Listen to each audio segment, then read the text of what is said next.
Well, the history behind American Freedom and how it started is, it started amongst a group of friends. We were transitioning out of the military, we're looking for this kind of second career, this spark, and we traveled to Yellowstone for a month. And it just happened that we stopped at a craft distillery in Driggs, Idaho.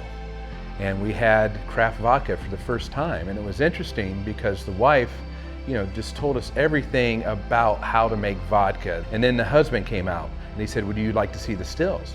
And so we were like, sure, why not? And it was art and science, right? It was tanks and it was steam. We left that experience going, you know what? Where's the next one?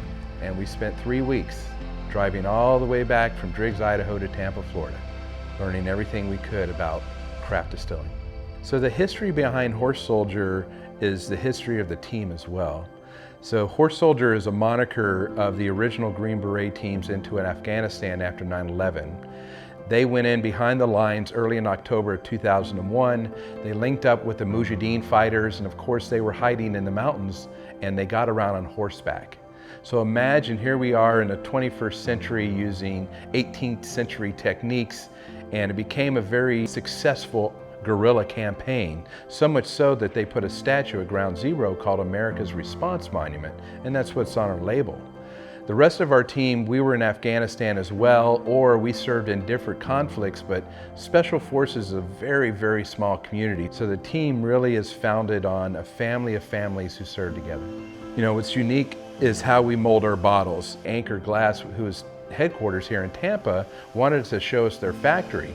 So as we went through the whole process, we got to see how the bottle molds would come together. A hot piece of molten glass would come in, an air nozzle, and poof, you had a piece of glass.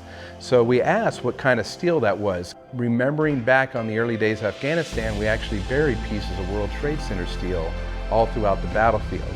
So we asked if we were to get some steel, could they incorporate that in the bottle molds, in which they did. That's why when you look on our label, it says forged in fire, just like we were. Our first offering is our straight bourbon, which is a higher rye.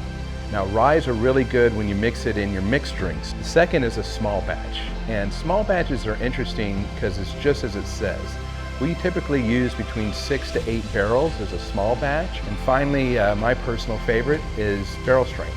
Right out of the cask, our barrel strength averages about 110 to 118 proof. But it's so smooth because it is a wheated bourbon. You can add water, you can add ice. Myself, truly neat. Well, I think there's 2 ways really to try it, our bourbon, for the first time. If you want to try it home, just go to ABC's. Horse Soldier will be opening up the distillery here in St. Pete, and we'll show you what we fell in love with.